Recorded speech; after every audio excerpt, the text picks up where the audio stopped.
Hello everyone. जैसे कि आप लोगों को पता है कि पिछले बार का ईसीबीसी का पेपर जो था वो टफ आया था।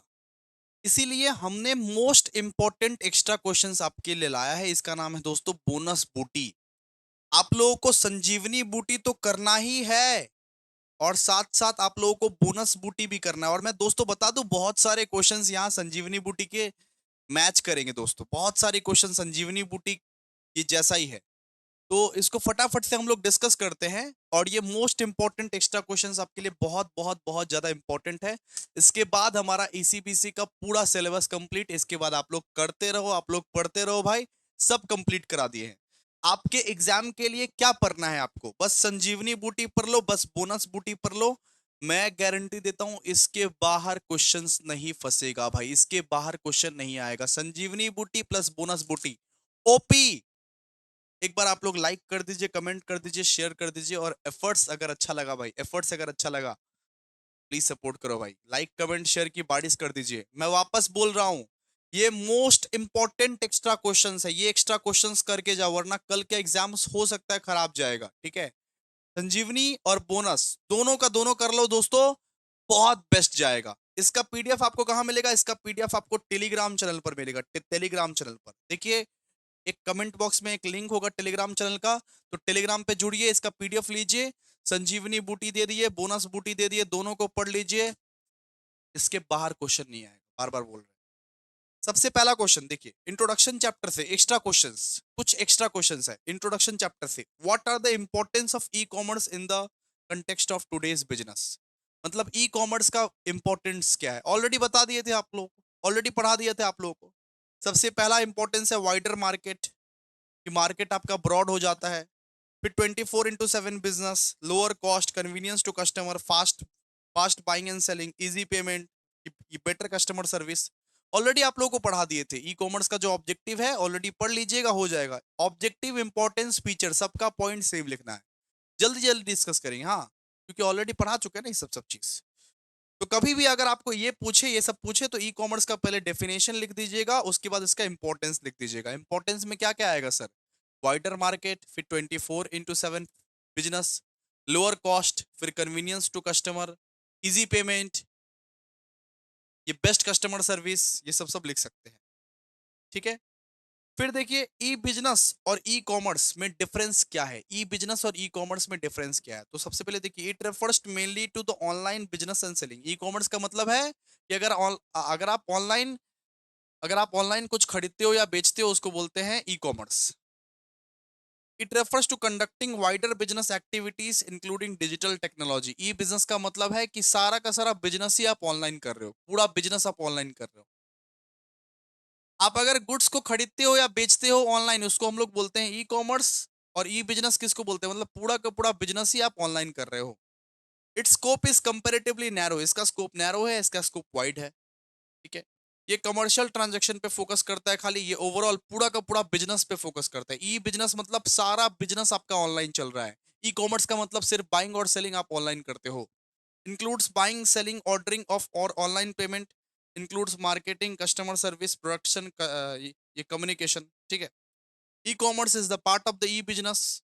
ई कॉमर्स जो है वो ई बिजनेस का पार्ट है। E business includes e commerce. ठीक है? हम क्या बोले, ये बड़ा सा गोला ये क्या है? ये ई बिजनेस है। ई बिजनेस मतलब ऑनलाइन बिजनेस करना, उसका एक छोटा सा पार्ट है ई कॉमर्स। उसका छोटा सा पार्ट है ई कॉमर्स। पढ़ लीजिएगा, 7 पॉइंट पढ़िएगा, 7 पॉइंट, 7 पॉइंट पढ़ लीजिएगा। ठीक है? यही था यूनिट नंबर 1 का इंपॉर्टेंट क्वेश्चंस, पढ़ लीजिएगा। यूनिट नंबर 2 में देखिए, e commerce business models. E commerce business models. सबसे पहला क्वेश्चन दिया हुआ है, name any four e commerce model. Name any four e commerce model. तो सबसे पहले क्या है? बी टू बी, फिर बी टू सी, फिर सी टू सी, फिर सी टू बी। पढ़ाए थे आप लोगों को। बी टू बी मतलब बिजनेस टू बिजनेस। जब एक बिजनेस दूसरे बिजनेस को सर्विस देता है उसको बोलता है B to B. B to C का मतलब क्या होता है? Business to customer. जब एक बिजनेस दूसरे कस्टमर को सर्विस देता है उसको बोलते हैं B to C. C to C, customer to customer, जैसे O L X, C to B. ये सब पढ़ लीजिएगा, 4 बिजनेस मॉडल। देखिए, फिर बोला discuss various type of B to C model. Various type of B to C model के बारे में डिस्कस कीजिए, ऐसा करके बोला हुआ है। एक आता है direct seller model. In this model the manufacturer और seller sells product directly to the customer. इसमें क्या होता है कि मैन्युफैक्चरर जो रहता है वो डायरेक्टली कस्टमर को बेच देता है सामान। इसको बोलते हैं डायरेक्ट सेलर मॉडल। एक होता है ऑनलाइन रिटेलर मॉडल। इसमें क्या होता है कि मैन्युफैक्चरर रिटेलर को बेचता है, रिटेलर कस्टमर को बेचता है। In this model an online retailer sells different product to e commerce website जैसे ब्लिंकिट। जैसे कोई कोई ऑनलाइन रिटेलर रहता है जो कि कस्टमर को बेचता है जैसे ब्लिंकिट। एक होता है market place model. A market place provide a common online platforms where many different seller can sell their product जैसे अमेजन। अमेजन में सारा का सारा बिजनेसमैन लोग अपना सारा प्रोडक्ट लिस्ट कराता है और सब बेचता है। एक होता है सब्सक्रिप्शन मॉडल कि जहां पे कस्टमर हर महीने पे करता है जैसे नेटफ्लिक्स हो गया। नेटफ्लिक्स के लिए आप लोग हर महीने रिचार्ज करवाते हो नेटफ्लिक्स का, ठीक है। और एक हो गया service based model. Service based model मतलब food delivery, online education, ticket booking, ये सब सब मॉडल है।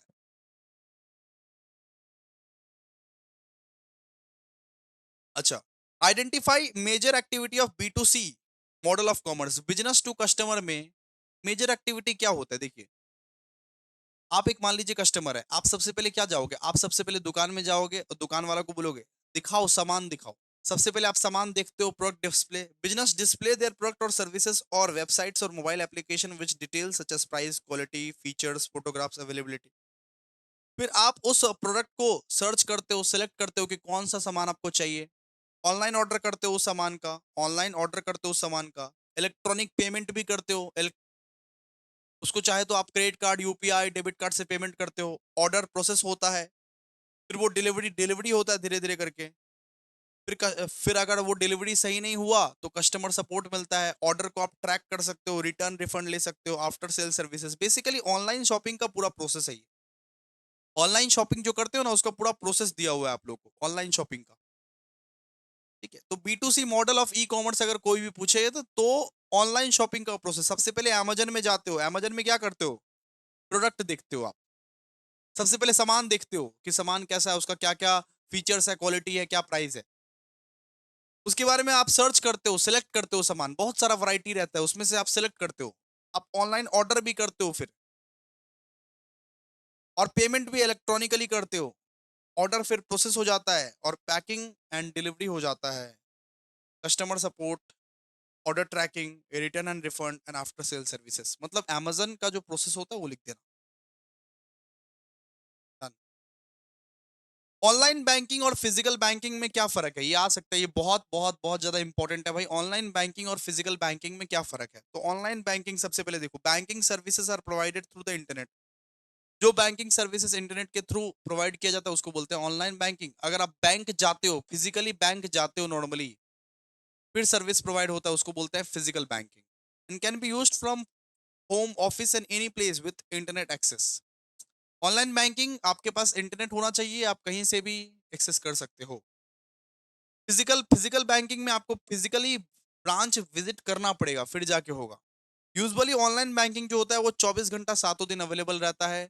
लेकिन फिजिकल बैंकिंग जो है वो वर्किंग आवर्स में ही अवेलेबल रहता है, 10 बजे से 4 बजे तक, 10 बजे से 4 बजे तक, दैट्स इट।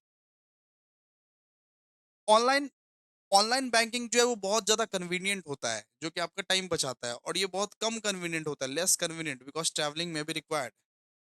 ट्रांजेक्शन्स यहाँ पे बहुत ज्यादा क्विक होते हैं, इंस्टेंट होते हैं। ऑनलाइन में जो ट्रांजेक्शन्स होता है वो बहुत क्विक होता है, और यहाँ ट्रांजेक्शन्स में बहुत टाइम लगता है। ऑफलाइन में जाओगे ट्रांजेक्शन्स में बहुत टाइम लगेगा, ठीक है। ह्यूमन इंटरेक्शन, यहाँ पे ह्यूमन इंटरेक्शन नहीं होता है, यहाँ पे बहुत ज्यादा ह्यूमन इंटरेक्शन रहता है।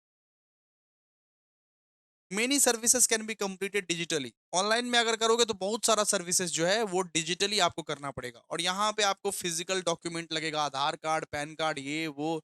ऑफलाइन में जाओगे तो बहुत दिक्कत। Often reduces transactions and service cost. कभी कभी ट्रांजेक्शन और सर्विस कॉस्ट भी जाता है। May involve higher operating cost for the bank. Online और फिजिकल बैंकिंग का 6-7 पॉइंट याद कर लेना। ऑनलाइन बैंकिंग और फिजिकल बैंकिंग में क्या क्या फर्क है।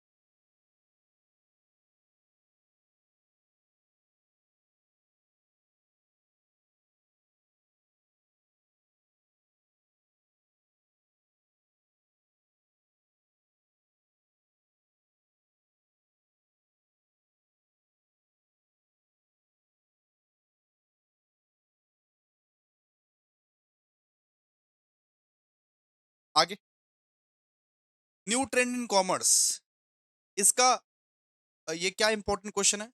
सबसे पहले बोला state the process of social media advertising. अगर सोशल मीडिया एडवर्टाइजिंग करना चाहते हो तो क्या क्या प्रोसेस है। सबसे पहले तो आप एडवर्टाइजिंग के ऑब्जेक्टिव सेट कीजिए कि आपको कैसा टाइप का आपको कैसा टाइप का एडवर्टाइजिंग चाहिए, क्या ब्रांड अवेयरनेस होने चाहिए वगैरह वगैरह, ऑब्जेक्टिव पहले सेट कीजिए। अपना टारगेट ऑडियंस को खोजिए, identify the target audience. Select the suitable social media platform, अपना suitable social media platform select कीजिए, इंस्टाग्राम पे दोगे या फेसबुक पे दोगे या कहाँ दोगे। प्रिपेयर एडवर्टाइजिंग कंटेंट, आप अपना कंटेंट प्रिपेयर कीजिए, कौन सा एड आप देना चाहते हो। अपना एड का बजट तय कीजिए, आपका बजट क्या रहेगा, 20,000, 30,000 या 20 लाख, कितना बजट रहेगा। लॉन्च द एड, आप वो एड को लॉन्च कीजिए। मॉनिटर कीजिए, मॉनिटर, आपको बार बार मॉनिटर करता रहना पड़ेगा कि उसका व्यूज कितना है, लाइक्स कितना है, क्लिक्स कितना हुआ है, कमेंट कितना हुआ है, शेयर कितना हुआ है, ये सब मॉनिटर कीजिए। और इवेलुएट द रिजल्ट, रिजल्ट को इवेलुएट करिए, इंप्रूवमेंट कीजिए। और बस यही सब प्रोसेस है सेम। कि आपको सोशल मीडिया में अगर ऐड देना है तो क्या करेंगे भाई। Set advertisement objective, identify the target audience, set the suitable social media platforms, prepare advertising content, decide the advertising budget. अब बोला critically appraise with the proper examples applicable in the Indian market of e-commerce in the following sectors and states the benefit and challenges। अपने को ये सब सारा sector के बारे में बताना है, बैंकिंग एंड फाइनेंस, ये service, educational sector, retail sector, wholesale sector, ये सब सेक्टर के बारे में बताना है अपने को। ठीक है, तो बैंकिंग सेक्टर के बारे में लिख दीजिएगा, आजकल बैंकिंग सेक्टर में कितना प्रगति हो रहा है उसके बारे में लिख दीजिएगा। ई commerce in banking and financial services means providing banking financial services through websites.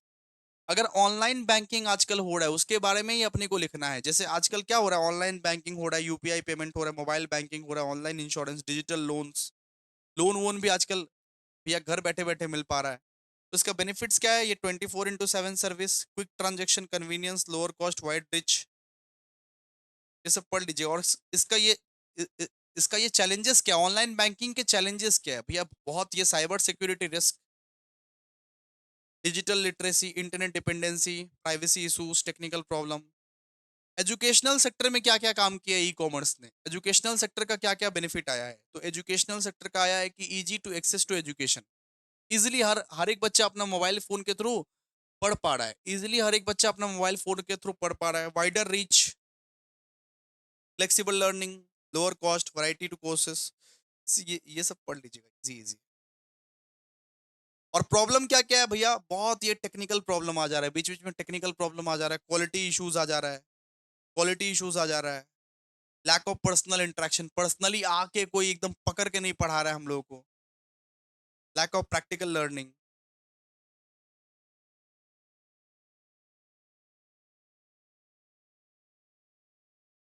E commerce in retail sector, retail sector में क्या क्या प्रगति हुई है ई कॉमर्स में। E commerce in the retail sector mean selling goods direct to the final customer. Retailers क्या करता है, रिटेलर क्या करता है, कस्टमर को डायरेक्टली बेचता है। तो उसमें आजकल ब्लिंकिट आ गया, ब्लिंकिट। आज देखिए रिटेलर्स, ऑनलाइन रिटेलर्स कौन कौन बैठे हुए हैं, ब्लिंकिट, इंस्टामार्ट। तो रिटेलर क्या करता है, कस्टमर को डायरेक्टली बेचता है। तो बेनिफिट्स क्या क्या है, वाइडर मार्केट, फिर 24/7 शॉपिंग, फिर कन्वीनियंस, इजी प्राइस कंपैरिजन, और रिड्यूस फिजिकल स्टोर कॉस्ट। और चैलेंजेस भी बहुत ज्यादा, हाई कंपटीशन, बहुत बहुत ज्यादा कंपटीशन आता है, ब्लिंकिट, जेप्टो, इंस्टामार्ट, इतना सारा कंपटीशन। फिर डिलीवरी प्रॉब्लम्स आता है, कभी कभी लेट डिलीवरी होता है, डैमेज सामान आता है, नॉर्मली इनकरेक्ट डिलीवरी आता है। प्रोडक्ट का भी क्वालिटी इश्यूज आता है, प्रोडक्ट मतलब कि कौन सा क्वालिटी का आ जाए कौन सा नहीं, उसका तो कोई भरोसा नहीं। Return and refund problem, cyber security and fraud. और e commerce in wholesale sector, e commerce in wholesale sector, wider supplier network, faster transactions, lower transaction cost, ये सब इसके बेनिफिट्स और चैलेंजेस आप लोग लिख दीजिएगा। होलसेल मतलब क्या होता है, बिजनेस टू बिजनेस ट्रांजेक्शंस कर रहा है। तो आजकल बिजनेस से बिजनेस ट्रांजेक्शंस जो हो रहा है ना, वो भी डिजिटल प्लेटफॉर्म में बहुत ज्यादा आगे बढ़ गया है, बहुत ज्यादा आगे बढ़ गया है आजकल। ठीक है, बहुत सारे मैन्युफैक्चरर, होलसेलर जो है, डिस्ट्रीब्यूटर जो है, वो होल सेलिंग कर रहे हैं, वो ऑनलाइन होल सेलिंग कर रहे हैं। इसके बहुत सारे बेनिफिट्स है, इसके बहुत सारे चैलेंजेस भी हैं। तो बेनिफिट्स क्या क्या है, वाइडर सप्लायर नेटवर्क, होलसेलर बहुत ज्यादा जन को सप्लाई कर सकता है ऑनलाइन में डिफरेंट पार्ट्स ऑफ इंडिया में सप्लाई कर सकता है। फास्टर ट्रांजेक्शन ट्रांजेक्शन बहुत फास्ट होगा, लोअर कॉस्ट लगता है। फिर better price competition, better inventory management. Challenges क्या क्या है? Trust issues, product quality, logistic problems, payment risk.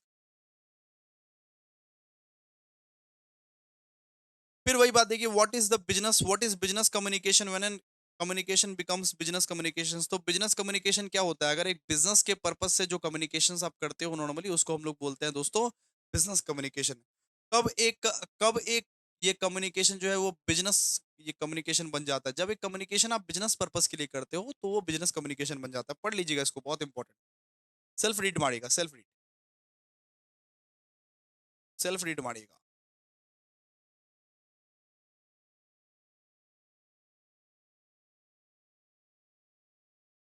फिर यहाँ बोला discuss the barriers of communication. मतलब कम्युनिकेशन करते वक्त, बात करते वक्त बहुत सारा ना बैरियर्स आ जाता है, बहुत सारा दुविधाएं आती है। उस बैरियर्स के बारे में बोला है। सबसे पहला बैरियर आता है फिजिकल बैरियर। अब बात कर रहे हो, किसी से बात कर रहे हो, बीच में ना बहुत ज्यादा बाधाएं आएगी नो। तो वो कौन कौन सी आती है? जैसे कि फिजिकल बैरियर्स, जैसे नॉइज हो गया, डिस्टेंस हो गया, पुअर लाइटिंग हो गया नॉर्मली। कि मैं तुमसे बात कर रहा हूँ, बीच में मान लो नॉइज आ गया, बीच में मान लो नॉइज आ गया, तो वो बात कंप्लीट नहीं हो पाएगा। उसको बोलते हैं हम लोग, अपने लोग, फिजिकल बैरियर। अब कभी कभी लैंग्वेज लैंग्वेज बैरियर भी आता है कि आपको डिफरेंट लैंग्वेज पता है, मैं डिफरेंट लैंग्वेज में बात कर रहा हूँ, डिफिकल्ट हो जाएगा। एक होता है सिमेंटिक बैरियर। एक वर्ड और सेंटेंस का डिफरेंट मीनिंग हम समझाने की कोशिश कर रहे हैं और तुम समझ लिए दूसरा। हम तुमको समझाने की कोशिश कुछ और कर रहे हैं, तुम कुछ और समझ रहे हो। उसको बोलते हैं सिमेंटिक बैरियर। एक होता है psychological barrier. Feeling such as fear, anger, stress can affect communication. हम तुमसे बात करना चाह रहे हैं, तुम हमसे नाराज हो। हम तुमसे बात करना चाह रहे हैं, तुम हमसे बात नहीं करना चाहते, उसको हम लोग बोलते हैं साइकोलॉजिकल बैरियर। एक होता है कल्चरल बैरियर। तुम्हारा कल्चर अलग है, हमारा कल्चर अलग है, हम लोग बात नहीं करेंगे। कभी कभी इसीलिए आता है मिसअंडरस्टैंडिंग, इसका कल्चर अलग है, ये हमसे थोड़ा बात करेगा। Status barrier. भाई तुम अमीर हो, हम गरीब है, इसीलिए हम बात नहीं करेंगे तुमसे। कि कभी कभी ऐसा होता है कि कोई अमीर आदमी से गरीब आदमी बात करने से हिचकिचाता है। फिर एक पर्सनल बैरियर। अपना पर्सनल एटीट्यूड के चक्कर में कोई कोई बात नहीं करता, हम क्यों बात करने जाए उससे, बहुत पर्सनल एटीट्यूड है हमारा, इसलिए बात नहीं कर रहे हैं। फिर एक आता है टेक्नोलॉजिकल बैरियर। कुछ ये सॉफ्टवेयर का इश्यूज है नॉर्मली। मान लो कि हम तुमसे बात कर रहे हैं अभी, कुछ सॉफ्टवेयर का इश्यूज आ गए इस वजह से। तो ये सब क्या है? ये बैरियर्स है, बैरियर्स पढ़ लीजिएगा इसको। बैरियर्स का मतलब कम्युनिकेशन के बीच में क्या क्या बाधाएं आती है, बहुत इंपॉर्टेंट है। और लिखा हुआ है how to overcome the barriers. ये सब बाधाएं को दूर कैसे करें? सिंपल सा बात है, सबसे पहले सिंपल लैंग्वेज यूज करो, use simple language. Difficult language use मत करो, एकदम सिंपल लैंग्वेज यूज करो। हमेशा क्लियर बोलो, साफ साफ बोलो, क्लियर स्पेसिफिक बोलो, be clear and specific. Listen carefully, सिर्फ बोलो ही मत, सुनो भी, क्या बोल रहा है वो सुनो, अच्छे से सुनो उसको। इनकरेज फीडबैक, उसका फीडबैक लो। ओके ना, बात समझा ना, ऐसे से feedback low. Select the right communication channel. आपका जो कम्युनिकेशन चैनल होना चाहिए वो सही कम्युनिकेशन चैनल होना चाहिए।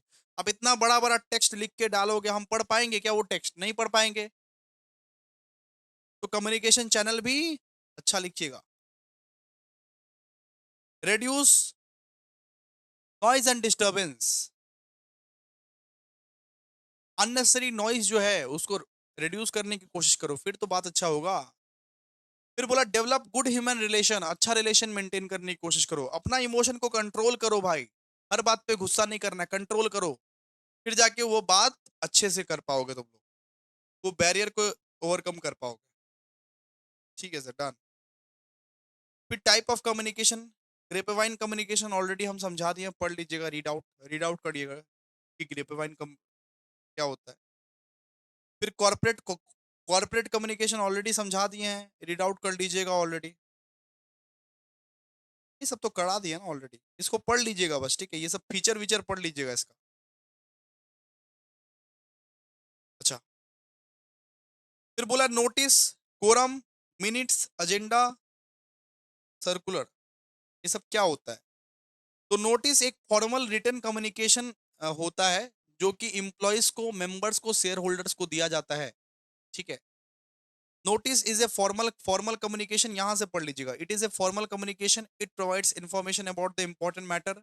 It is generally short and clear, हमेशा शॉर्ट रहता है, क्लियर रहता है, इसमें डेट, टाइम, प्लेस लिखा रहता है। It is issued to the concerned person in advance, it may be displayed physically और सेंट इलेक्ट्रॉनिकली। ये 2 मार्क्स का आएगा, पढ़ लीजिएगा। इसको फिजिकली भी भेजा जा सकता है, इसको इलेक्ट्रॉनिकली भी भेजा जा सकता है। ये नोटिस क्या होता है? एक फॉर्मल कम्युनिकेशन होता है। कोरम, अब कोरम का मतलब क्या होता है? कोरम का मतलब मिनिमम नंबर ऑफ मेंबर्स जो कि मीटिंग में प्रेजेंट होने चाहिए। कोरम का मतलब होता है मिनिमम नंबर ऑफ मेंबर्स जो कि एक मीटिंग में प्रेजेंट होने चाहिए। It is the minimum number of members required attendance. It is necessary to a valid meeting. It is generally determined by the rules और एप्लीकेबल लॉस। तो quorum का मतलब क्या है? मिनिमम नंबर ऑफ मेंबर्स जो meeting में present होने चाहिए, तब जाके वो मीटिंग कंडक्ट होगा। मिनट्स क्या होता है? Minutes are the official written records of the proceedings and the decision of the meeting. एक मीटिंग में क्या क्या हुआ उसका शॉर्ट समरी को बोलते हैं अपने लोग मीटिंग।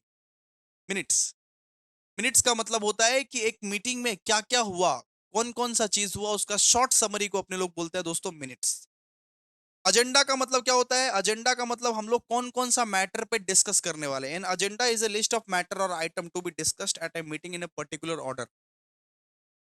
हम कौन कौन से मैटर पे डिस्कस करने वाले हैं और कौन सा ऑर्डर पे हम लोग डिस्कस करने वाले हैं, उसको बोलते हैं दोस्तों एजेंडा। और सर और सर्कुलर लेटर का मतलब क्या होता है? सर्कुलर लेटर एक रिटन कम्युनिकेशन होता है जो लार्ज नंबर ऑफ पर्सन को सर्कुलेट किया आता है। Circular letter is a written communication sent to a large number of people at the same time to provide the same information. तो circular letter क्या होता है? एक ऐसा लेटर रहता है जिस जो लार्ज नंबर ऑफ पीपल्स के लिए बना गया है और सेम टाइम में सर्कुलेट होता है। और सीवी क्या होता है? CV is a written document containing information about the person's educational skills, work experience, achievement, other relevant professional details. CV एक रिटन डॉक्यूमेंट रहता है जहां पे वो पर्सन के सारे एजुकेशनल क्वालिफिकेशंस, स्किल्स, अचीवमेंट वगैरह सब कुछ रिकॉर्ड रहते हैं, लिखे हुए रहते हैं। ठीक है। आई होप आप लोग डन डनाडन डन हो चुके हो। इतना आप पढ़ लीजिएगा, हो जाएगा। Thank you so much. आज की क्लास यहीं तक। मैंने सब कुछ पढ़ा दिया आप लोगों को, ईसीपीसी कंप्लीटेड। हाँ।